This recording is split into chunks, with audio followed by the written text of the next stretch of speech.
This evening, let's explore Green Tata's Windhorse, and then let's meditate. This is Lama Jigme Gyatso of the Buddha Joy Meditation School. Welcome to Meditate Like a Jedi, which is brought to you by the good-hearted folks who help support this channel on Patreon. This evening, we could chant and meditate and enjoy a lesson or two. But first, if you love Star Wars and you wish to meditate as transformatively as Yoda on Dagobah under the guidance of Qui-Gon Jinn, be sure to subscribe and ring that notification bell. Good news. If at any point during this evening's live stream you have a specific question about Buddhist meditation, Buddhist philosophy, or how to apply them to your life, simply type your question in great detail in the chat window on the right-hand side of the screen.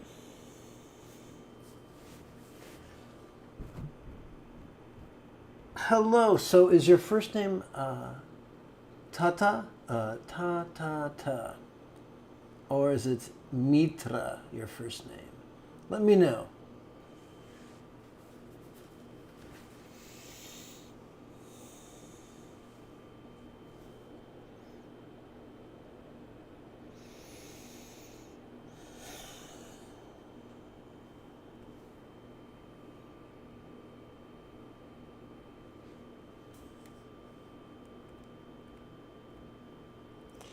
So, the basic outline of the practice is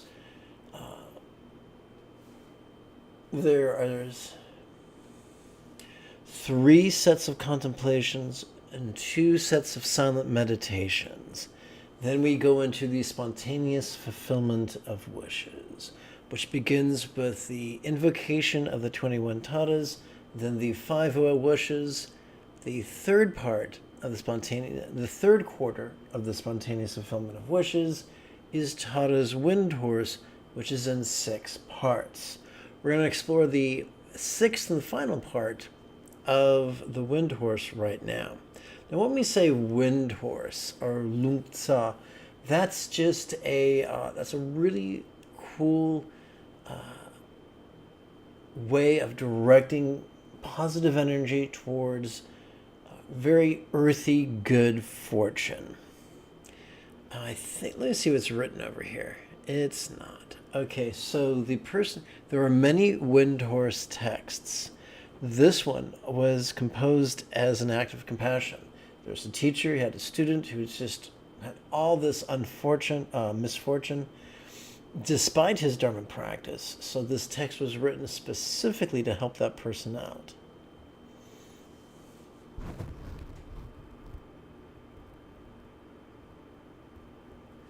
Okay, Mitra it is. Thank you for humoring my ignorance. So let's just first read the text, the next 3 couplets, and then I'll explain it. Lady who beams with emerald green light by pacifying all unwanted circumstances and accomplishing all aims with auspicious glory, generate the Windhorse of acting on a space-like scale. So, lady here this is a political term. There's lords and there's ladies, and that's a gender-oriented way of describing nobility in feudalistic society, which was the tool that humanity used to govern itself for the majority of the last 10 millennia. So, This is an entity known by many names. Known in Sanskrit as Shyamatara, known in Tibetan as Drol Zhang, and in English as Green Heroine. There are 2 ways of looking at this. A literalist way of looking at this would say this is a great Buddha who lives in a paradise and is able to hear our prayers and benefit us. A figurative way of looking at this is saying Tara could be an archetype, and archetypes are powerful for complex life forms on this planet because we have evolved to think symbolically. First, we evolved to simply perceive through typically a multiplicity of sense organs. For instance, humans are fond of eyes, ears, skin, mouth, and nose. So our ancient ancestors had perceptual organs and then perceptual awareness. And in time, they began recalling certain perceptions and then anticipating possible future anticipations. And so it doesn't take a great leap of logic to explore the possibility that perception became the armature or the framework or the sculptor's skeleton upon which the modeling clay of cognition, emotion, intention, cognition, recollection, and imagination developed. So we can approach things in one of two ways, kind of like Torquemada, Thomas de Torquemada of the Spanish Inquisition, be rigid, fearful, controlling, elitist, competitive, and cruel, or we can approach things like St. Francis Assisi and be flexible, loving, laid back, egalitarian, cooperative, and kind. And this might sound absurd, but the majority of humans and the majority of institutions stomp around like little clones of Thomas de Torquemada of the Inquisition. I am considered an outlier. In terms of meditation teachers, I'm in the extreme minority because I want to be more like St. Francis Assisi, and I suspect if you want to be like St. Francis Assisi and be all flexible, loving, laid back, egalitarian, cooperative, and kind, then we may be able to have a good friendship. So, having said that, although I am not opposed to the possibility that there may be a female Buddha known as a green heroine who is dynamic and helpful, I am comfortable with that possibility. But I choose not to rely on faith, because faith is a form of rigidity. It's a form of grasping, and you cannot grasp your way to letting go. That's too much like making love in the name of virginity. Don't get me wrong, it's great fun, but it's not always going to get you where you want to go. So rather than believing really firmly or disbelieving firmly, I'm comfortable with different possibilities. Pragmatically, I tend to treat the Yadams or Devas and Divas of Tantric Buddhism as archetypes. Now, we live in a great big huge universe, and I have enough education to know just how little I know. Now, just because I can't explain something doesn't mean anything. There are more things I cannot explain than I can explain. Therefore, just because I don't know why some mantras have some effects and other mantras have other effects, and some recitations like this have certain effects and other recitations have other effects, I don't know. I'm just a really vulnerable guy who, because of my disabilities, is really plugged in to subtle electromagnetical phenomena. And personally, I found working with the 21 taras and working with the 10-syllable mantra and working with this Windhorse recitation to be very helpful. And so I recommend always using the quasi-scientific approach, which is simple. if you have certain goals and you take action on the goals, take action consistently at least once every 12 hours for at least 7 consecutive days, and then evaluate your results. If at the end of that 7-day period you are further from your goals than when you began, you have less peace and less joy than when you began, then in the words of Bugs Bunny, maybe you took a wrong turn at Albuquerque and would be better off with a different method or a different teacher. And if that's the case, I want you to do what's best for you.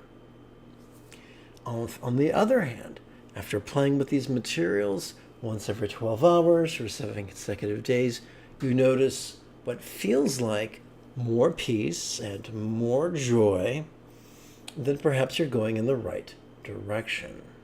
So let's continue. So we use the term lady, and we use it 6 times in this text. Once as an introduction, and 5 times pragmatically.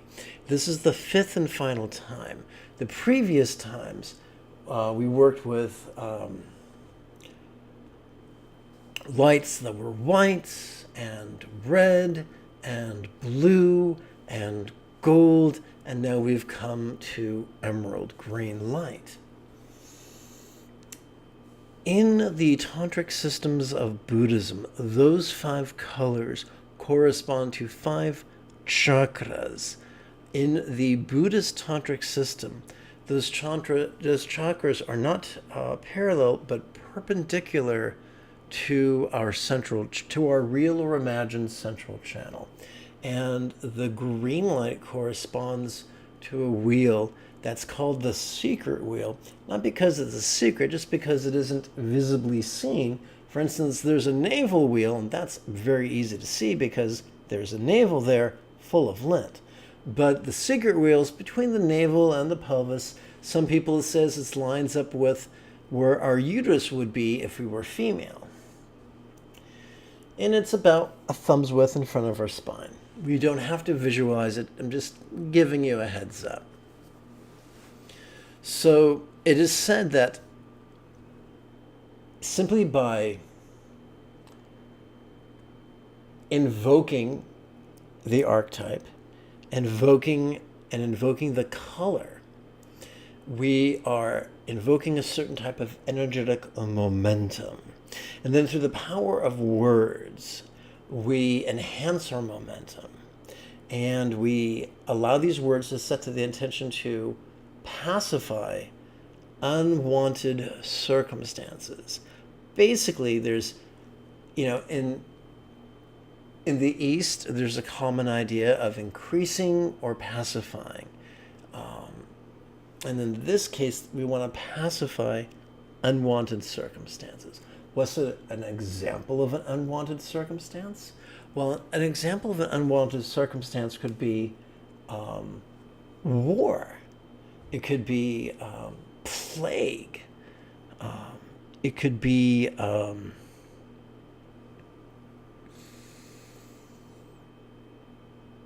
being rejected by your peers. These are circumstances which would be profoundly stressful for a myriad of reasons. We continue, and I noticed there's a question there. I'll get to it in a moment. I'm not ignoring you. The second couplet. So let's recapture momentum. Lady, who beams with emerald green light, by pacifying, blah, blah, blah, and accomplishing all good things, all kind wishes, with auspicious glory, generate the Windhorse, the beneficial energetic momentum of acting on a space-like scale. So this is important. If you've ever watched South Park, you're familiar with a horrible little child named Eric Cartman, who is famous for saying such wonderful things like, "Screw you guys, I'm going home." And it's very easy to be selfish and petty and myopic. And the idea is that whatever positive thing you wish for yourself, Wish it for all beings everywhere in the most wonderful way. So if you want freedom from peril and pain and scorn and anonymity, then wish that for all beings as well.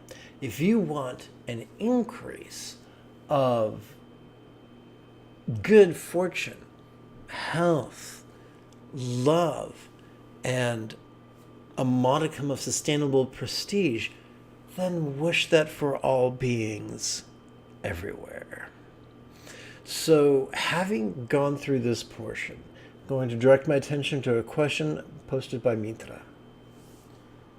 I seen a short video of yours where you said, when we draw our in-breath to say this, and when we exhale to say yes, what is the this that we are saying yes to? That is an excellent, excellent question. And we will explore that in about 5 minutes. But thank you for asking that question.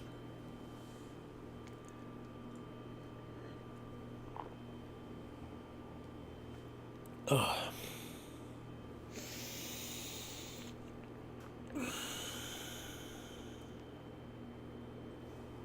Or I can answer it right now. Let's answer it right now.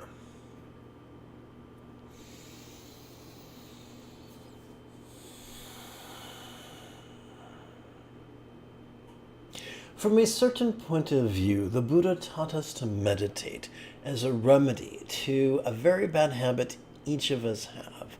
All complex life forms on this planet tend to make a habit of living in perpetual resistance to the present moment. We have certain survival impulses. Impulses such as shoving or reaching or clinging, and sometimes they can serve us. So the question is not whether we have impulses, but whether those impulses exist as tools, or whether they exist as tyrants to control our every choice and every utterance and every deed. When they do control us, we become highly neurotic, antisocial, and miserable. So there's two extremes. One is being a slave of our survival impulses. One is having no survival impulses. Both extremes are toxic. So we want the happy medium, the midpoint between all extremes, where we are neither contrived nor scattered, but instead enjoy a centered spontaneity. And from that centered spontaneity, our love, spontaneous and uncontrived, works with our choices and our utterances and our deeds. So the Buddhas taught an eightfold path. The seventh fold of the eightfold path is mindfulness. There are many people strutting around proclaiming themselves to be mindfulness teachers. The most efficient way to practice mindfulness is by silently and mentally reciting the demonstrative pronoun this during each inhalation. Now, what does this refer to? Every time we breathe in, whether we know it or not, we automatically and effortlessly are wired to spontaneously access a portion of our brain known as the sympathetic nervous system. It did not evolve for us to practice active concentration, but it did evolve for us to notice in a manner that is vulnerable, passive, visceral, and random, in a way that helped our ancestors to survive on the plains of the Serengeti. Let's pretend we had two ancestors, Bob and Alfred. Alfred is just concentrating on a buttercup. It's a beautiful buttercup. And in the swoon of his concentration, he is deaf to the sounds of a predator as it charges. And Alfred makes a delicious lunch. Then there's Bob. Bob's a twitchy fellow, and he's on the Serengeti. His sensory acuity is just dialed up to 11. He gathers in spontaneously, effortlessly, and automatically gathers in this auditory information, visual information, kinesthetic information, gustatory information, and olfactory information. These influence his emotions, intentions, thoughts, memories, and imaginings. These are the things we notice. We notice the external, the internal, the physical, the mental, the pleasurable, the painful, the interesting, the boring, the glorious, and the grotesque. Now that begs the question, what do we do with that which we notice?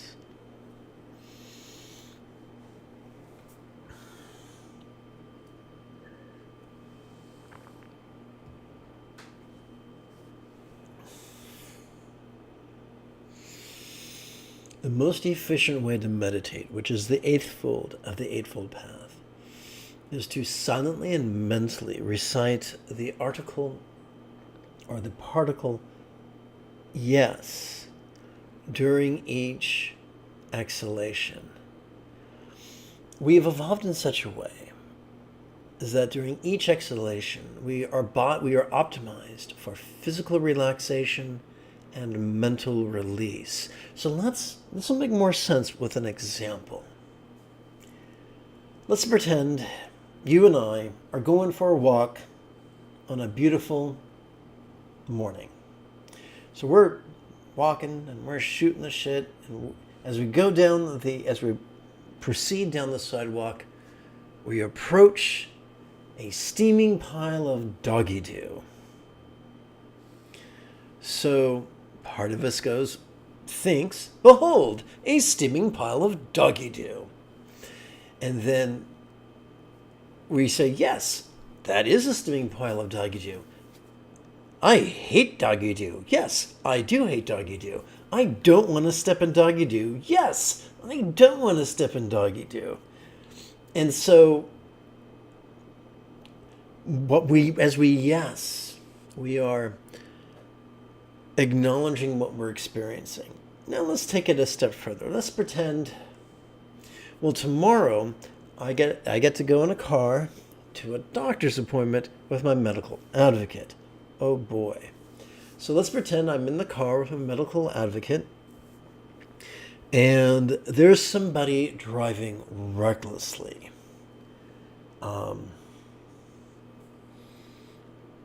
Or better yet, let's say, because of unforeseen circumstances, we drive over a pothole, which causes pain in my body.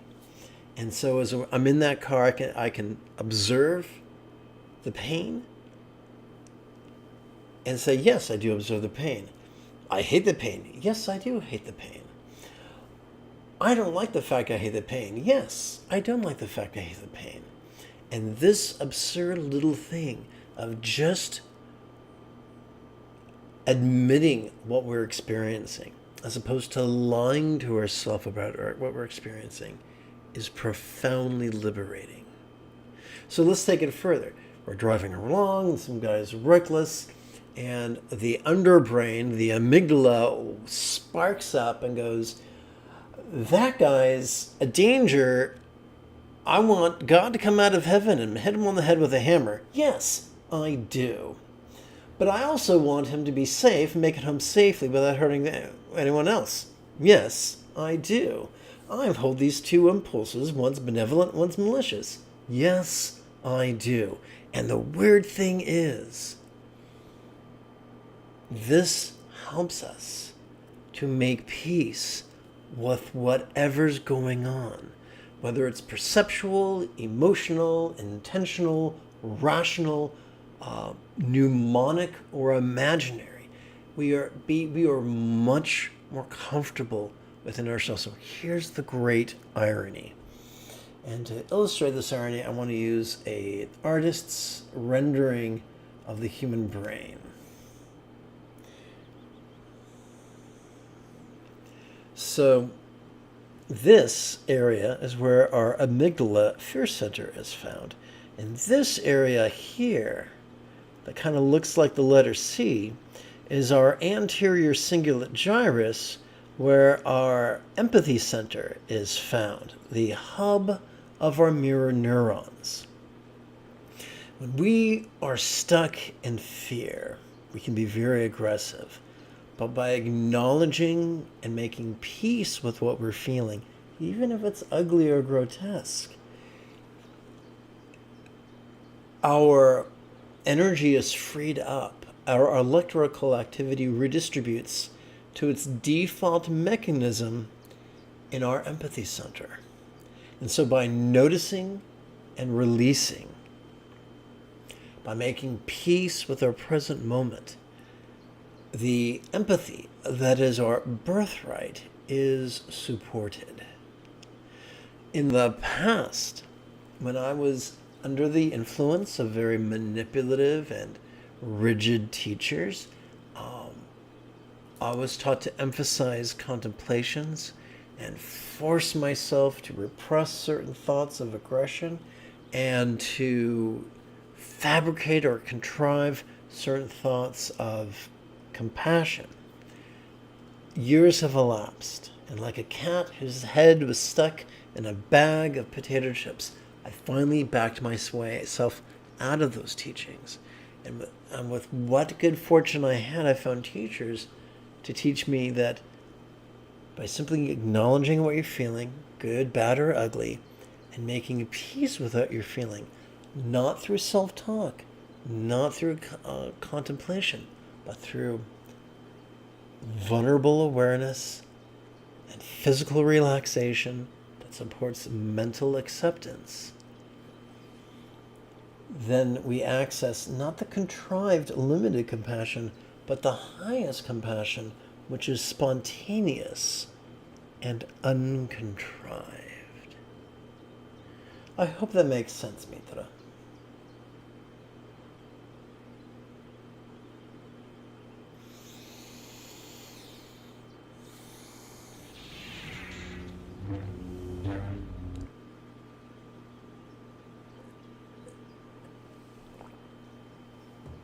No, I don't know about you, but I was raised to be very fearful and perfectionistic and controlling. Maybe you weren't, but that's how I was raised. And so when I started meditating, I tried to label every perception, emotion, intention, recollection,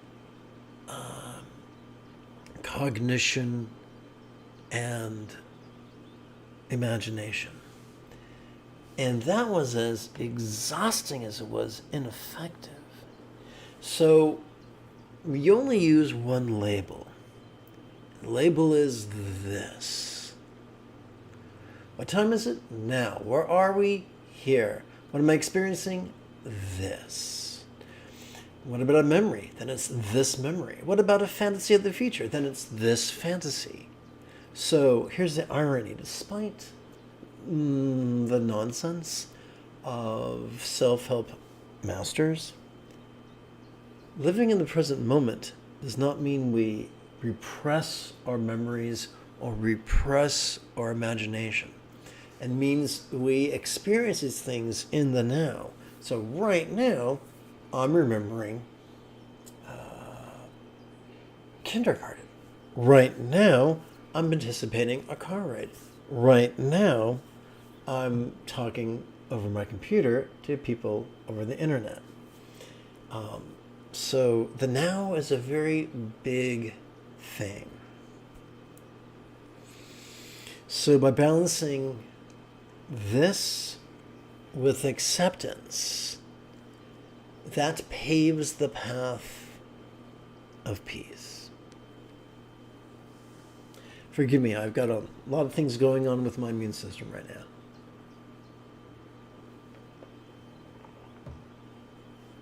Okay, now let's get to it.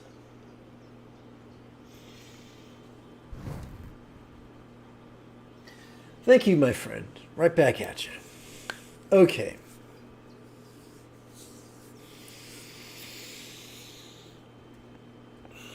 Let's exercise the neural pathways responsible for empathy and enthusiasm with a very concise chant. May I liberate all beings by relying on the three jewels. The three jewels here simply means relying on the Buddha's example, relying on the Buddha's teachings, and relying on the Buddha's students as best we can. May I liberate all beings by relying on the three jewels. Liberate beings from what? Liberate all beings from the tyranny of hating, craving, and clinging. May I liberate all beings by relying on the three jewels. Let's use metaphors and rhetorical questions to contemplate impermanence and interdependence. This type of contemplation would fit under the heading of the first fold of the Eightfold Path.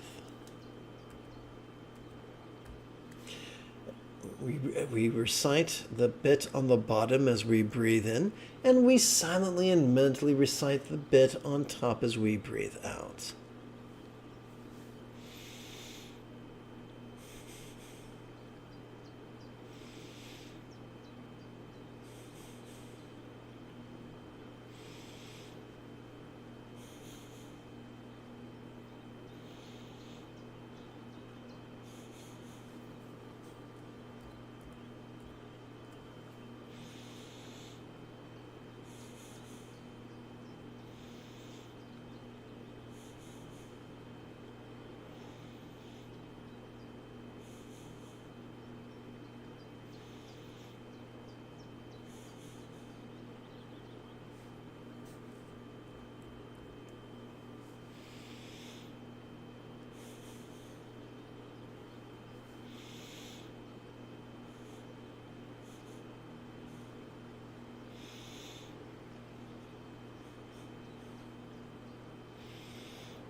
We come now to this evening's first of two silent meditations, or I should say sets of silent meditations. Awareness and letting go serves as an antidote to clinging. It is known by many words, or by many names, such as trekcho, which translates into English as slice through. And it's the exact method that I just described. So let's sit here and play with this as best we can for approximately 25 minutes.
So the funny thing about this practice is that it works to make peace with whatever we're feeling. If we're feeling hatred towards something or aversion, if we're feeling desire, if we're feeling possessiveness, if we're feeling fear, if we're feeling jealousy, competitiveness, if we're feeling pride, whatever we're feeling, if we just admit what we're feeling as we breathe in, if we don't know what we're feeling, can just call it this. But by relaxing into the silent mental recitation of yes, it tames it. It doesn't necessarily get rid of the parts of our brain or get that hold the mechanisms for impulses, but it reduces the intensity so that they don't control us, don't make us repressed or neurotic or impulsive. So we make peace with the three-ring circus between our ears.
Allow me to elaborate.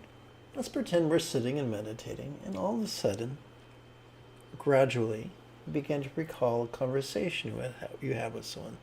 Maybe it was last week, maybe it was last decade, maybe it was 2 decades ago. Let's pretend that someone said something cruel and manipulative. And it filled you with rage and a sense of impotence, unable to prevent people from treating you cruelly. In this moment, we are faced with several choices. Do we stuff the memory down? Do we indulge the memory and squander an hour trying to figure out what we could have done or said different to make that person treat us with kindness and decency? Or do we choose the middle path of simply being vulnerable to that recollection and all the emotions and sensations it brings up? And instead of trying to fight them or indulge them, with each exhalation you physically relax and mentally release with the magic word, yes. So, for instance, I feel sad. Yes, I do. I feel shame that I feel sad. Yes, I do. I feel rage. Yes, I do. I feel murderous rage. Yes, I do. I'm angry with myself for feeling murderous rage. Yes, I am. And even though we're only using monosyllabic words like this or yes, or rage or yes, or sad or yes, or fear and yes, even though we're keeping it simple, because we are in harmony with the built-in psychotherapist that is our autonomic nervous system, it's healing. It doesn't erase the past. It does not control the future, but it helps us to make peace with the Mr. Toad's wild ride that is our life.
Having completed our first of 2 silent meditations, let's turn our attention now to the remaining 8 contemplations, half for love and half of letting go. These mantra-oriented contemplations serve as antidotes to hating and are known by many names, such as Tokal or leap over. So let us begin by leaping over let us use love to leap over our competitive tendencies.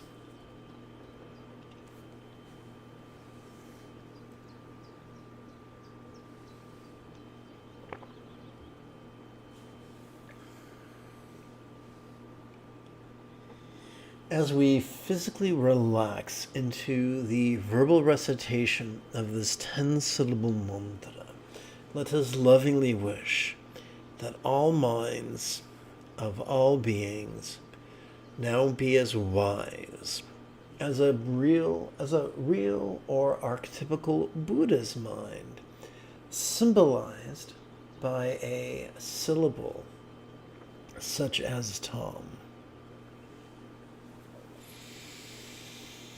Om Tare Dudare Dure Swaha, Om Tare Dudare Dure Swaha, Om Tare Dudare Dure Swaha, Om Tare Dudare Dure Swaha.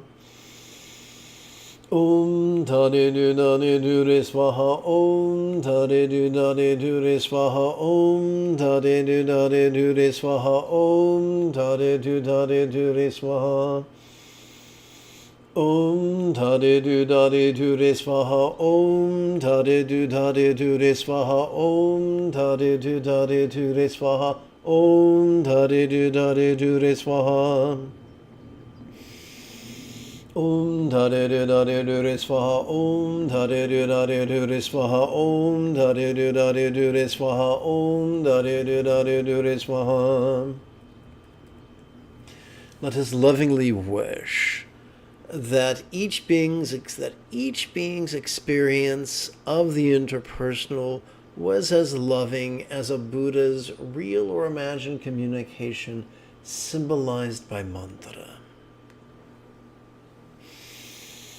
Om Tare Dudare Dure Swaha, Om Tare Dudare Dure Swaha, Om Tare Dudare Dure Swaha, Om Tare Dudare Dure Swaha. Om Tare Dudare Dure Swaha, Om Tare Dudare Dure Swaha, Om Tare Dudare Dure Swaha, Om Tare Dudare Dure Swaha. Om Tare Dudare Dure Swaha, Om Tare Dudare Dure Swaha, Om Tare Dudare Dure Swaha, Om Tare Dudare Dure Swaha. Om Tare Dudare Dure Swaha, Om Tare Dudare Dure Swaha, Om Tare Dudare Dure Swaha, Om Tare Dudare Dure Swaha.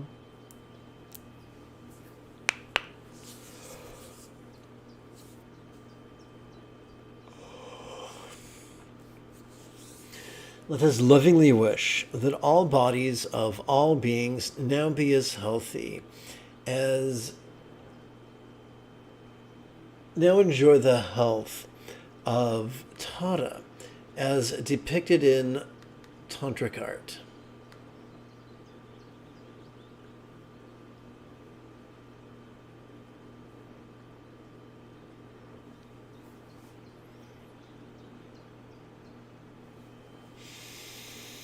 Om Tare Dudare Dure Swaha, Om Tare Dudare Dure Swaha, Om Tare Dudare Dure Swaha, Om Tare Dudare Dure Swaha.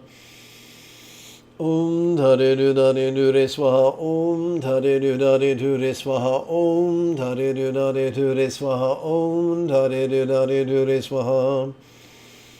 Om Tare Dudare Dure Swaha, Om Tare Dudare Dure Swaha, Om Tare Dudare Dure Swaha, Om Tare Dudare Dure Swaha. Om Tare Dudare Dure Swaha, Om Tare Dudare Dure Swaha, Om Tare Dudare Dure Swaha, Om Tare Dudare Dure Swaha.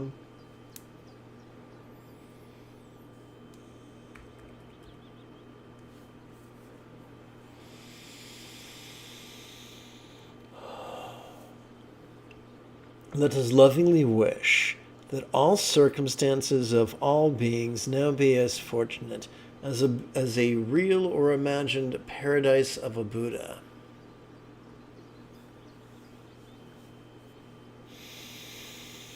Om Dhare Dhare Dure Swaha Om Dhare Dhare Dure Swaha Om Dhare Dhare Dure Swaha Om Dhare Dhare Dure Swaha Om Dhare Dhare Dure Swaha Om Dhare Dhare Dure Swaha Om Dhare Dhare Dure Swaha Om Dhare Dhare Dure Swaha Om Dhare Dhare Dure Swaha Om Dhare Dhare Dure Swaha Om Dhare Dhare Dure Swaha Om Dhare Dhare Dure Swaha Om Dhare Dhare Dure Swaha Om Dhare Dhare Dure Swaha Om Dhare Dhare Dure Swaha Om Dhare Dhare Dure Swaha. Now we switch gears from love to letting go. How weird is it that as we breathe in, our experience of our circumstances could be quite visual, and yet, as we relax into the recitation of the mantra, this exact same circumstance could begin to feel as if it was as non-graspable as a real or imagined paradise comprised only of light.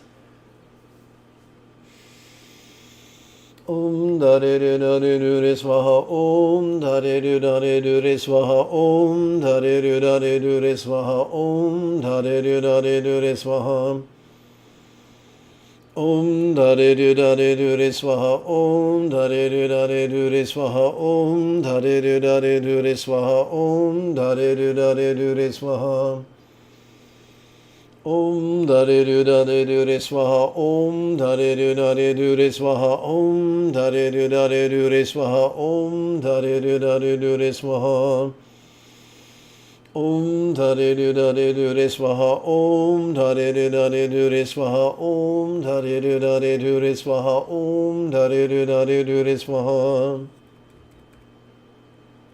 How weird is it that as we breathe in, our bodies could feel so sensual, and yet, as we relax into our exhalation, our bodies could feel as if they were as non-graspable as Tara, comprised only of light.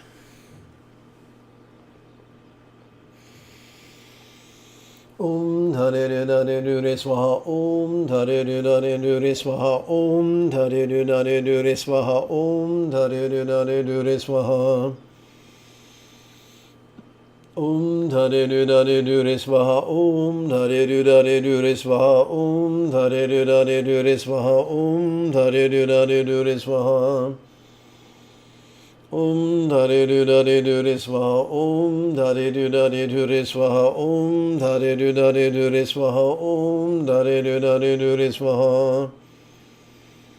Om Dhare Dhare Dure Swaha Om Dhare Dhare Dure Swaha Om Dhare Dhare Dure Swaha Om Dhare Dhare Dure Swaha.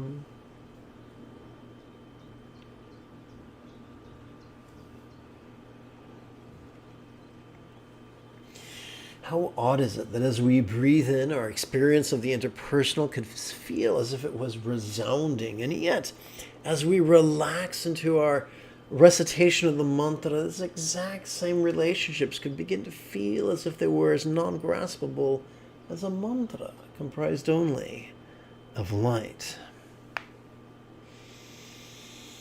Om Dhare Dhare Dure Swaha Om Dhare Dhare Dure Swaha Om Dhare Dhare Dure Swaha Om Dhare Dhare Dure Swaha Om Dhare Dhare Dure Swaha Om Dhare Dhare Dure Swaha Om Dhare Dhare Dure Swaha Om Dhare Dhare Dure Swaha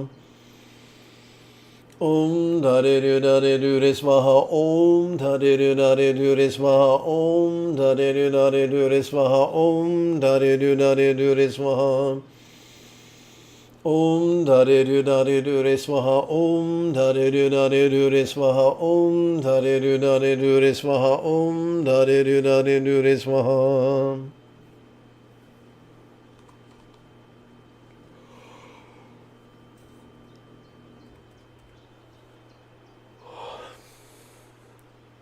As we breathe in, our faculties could appear to us rather clearly, and yet, as we relax into the recitation of this mantra, our perceptions, intentions, emotions, thoughts, memories, and imaginings could begin to feel as if they were as non-graspable as a syllable tom comprised only of light. Om Dare Dare Dure Swaha Om Dare Dare Dure Swaha Om Dare Dare Dure Swaha Om Dare Dare Dure Swaha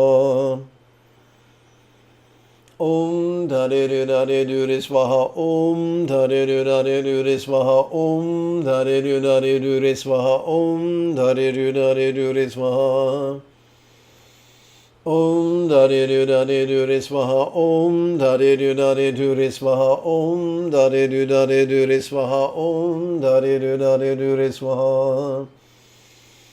Om Dare Dare Dure Swaha Om Dare Dare Dure Swaha Om Dare Dare Dure Swaha Om Dare Dare Dure Swaha.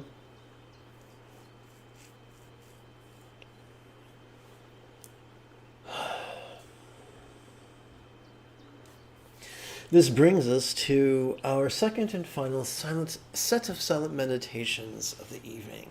This bliss in letting go could serve as an antidote to craving, and it is known by many names such as tikle or drop.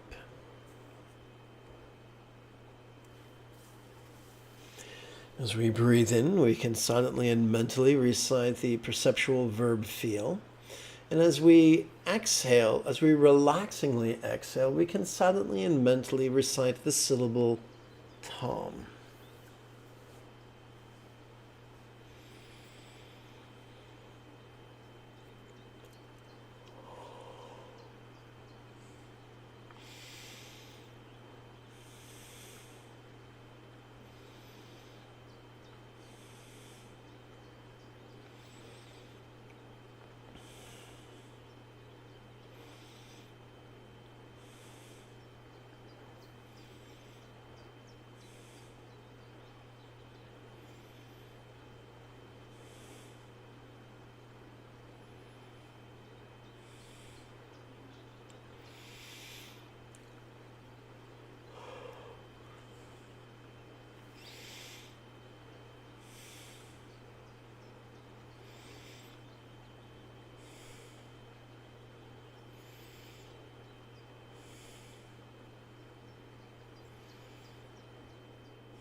And now let's return to our opening meditation.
This brings us to the spontaneous fulfillment of wishes. Let's begin our first quarter, invoking the archetype of dynamic kindness. May light rays radiate from the settled dome and my heart, inviting Shamadhara, surrounded by the assembly of Lamas, Yadams, Gondras, Buddhas, Bodhisattvas, and Dharmapalas. Gods and demigods wear their crowns, your true lotus feet, O liberator from all misfortune. To you, Mother Tara, I bow down. Homage to the noble Lady Tara.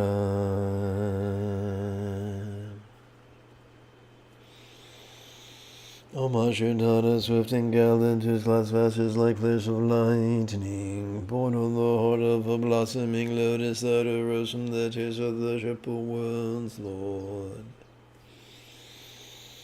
Homage to her whose countenance is like 100 full moons gathered in autumn, smiling and glowing with brilliant radiance like 1,000 stars clustered ablaze. Homage, golden lady, whose lotus hand is graced with a blue water-born flower, embodying generosity, diligence, endurance, serenity, patience, and meditation. Homage to her whose victories are endless, jewel adorning the great Tathagata's crowns. She is well served by the years of the victors, who have accomplished all the perfections. Homage to her whose take two. Homage to her who with tutare and whom fill the desire realms unto the ends of space. She tramples underfoot the seven worlds and has strength to summon all. Homage to her praised by Indra, Agni, Brahma, Maruts, and Shiva. Buddhas, Vetalas, Gandharvas, and Yakshas pay tribute to her. Homage to her who would pray and pay Krashayanami's yantras. With right leg drawn in and left extended shining, she treads the mist flames wildly blazing. Homage to her who would today this fearsome lady destroys the most powerful demons.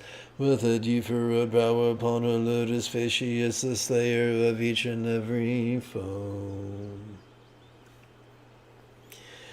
Homage to her whose fingers grace her heart, displaying the mudra of the three jewels. Grace be a wheel adorning every direction with a dazzling radiance that overwhelms all. Homage to her supreme joy like a radiant garland that crowns her in splendor. Smiling and laughing with tutare, she brings demons in the world under control. Homage to her who can summon the host of earthly guardians. Her founder quivers and the cerebral whom delivers us from every misfortune. Homage to her so brightly adorned with a sliver of moon as her crown. Amitabha graces her locks, his gleaming rays streaming forever forth. Homage to her seated in a halo blazing with apocalyptic flames, her right leg extended and left drawn in. Immersed in joy, she crushes legions of foes. Homage to who on earth's surface strikes her palm and stomps her feet, her brow deeply furrowed with whom she fills the seven nether worlds. Homage to her blissful gracious domain with the peace of nirvana, with whom in swaha and perfect union she lays waste to every terrible evil. Homage to who immersed in rapture shatters the bodies of all her foes. She manifests from the wisdom syllable whom displaying each of her mantras and syllables. Homage to Ture from the seed syllable whom formed her feet stomping. Homage to Ture from the seed syllable whom formed her feet stomping boldly. She causes to quake the supreme mountain Mandara and the three worlds. A Masha who holds in her hand a dear mark moon like a divine lake. With Tata twice and then with Pei she totally cleanses all of the poisons. A Masha who is served by the kings of host divine and Gymnatas. Suited in armor of joy and splendor, she dispels all nightmares and soothes away strife. O Master whose eyes shine with luster, bright with the fullness of sun and moon.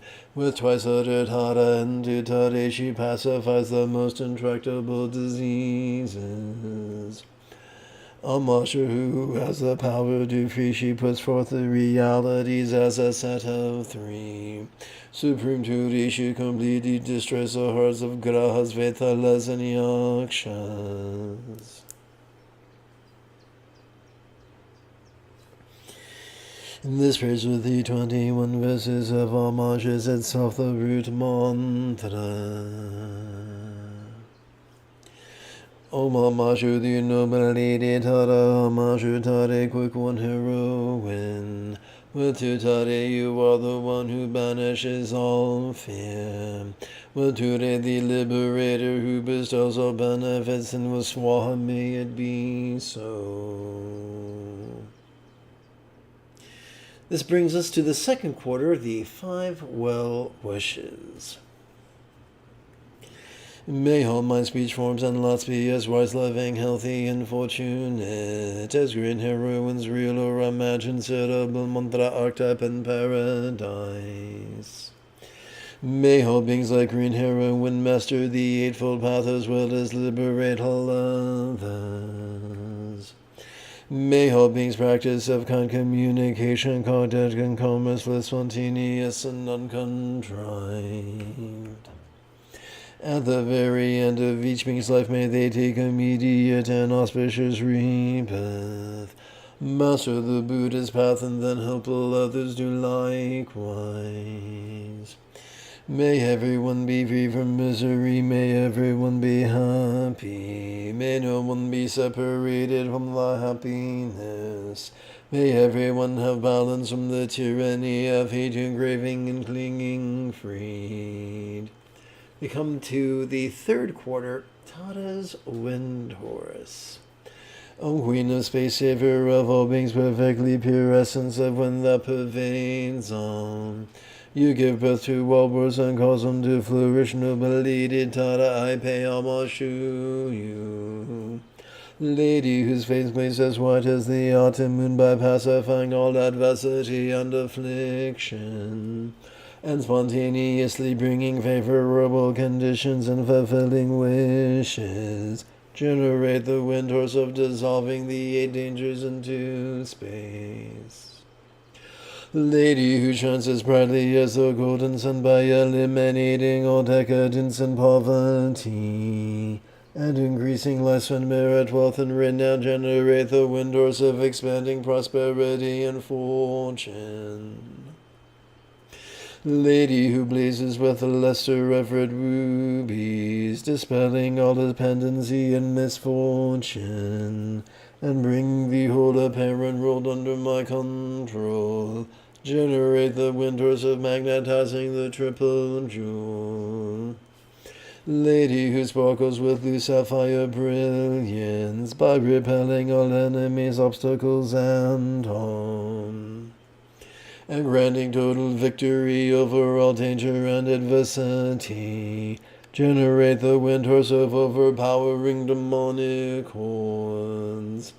Lady who beams with emerald green light by pacifying all unwanted circumstances, and accomplishing all aims with auspicious glory.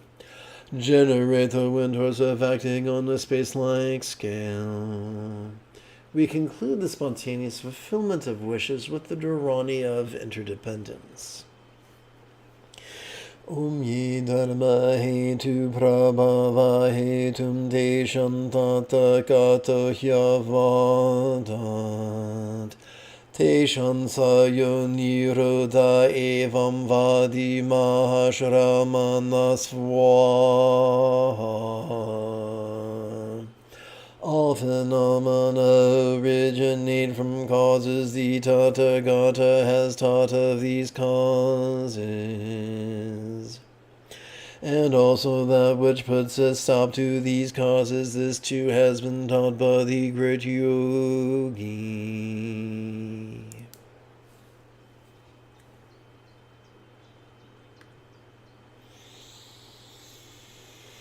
If you feel that I have earned it, you could type something in the chat window. You could give this live stream a thumbs up. You could share it with a friend. You could even help support this channel on Patreon. In approximately 10.5 hours, I would very much like to return to lead tomorrow's early morning meditation. Until then, may you and yours be happy and healthy. And if you are as geeky as me, this is the way.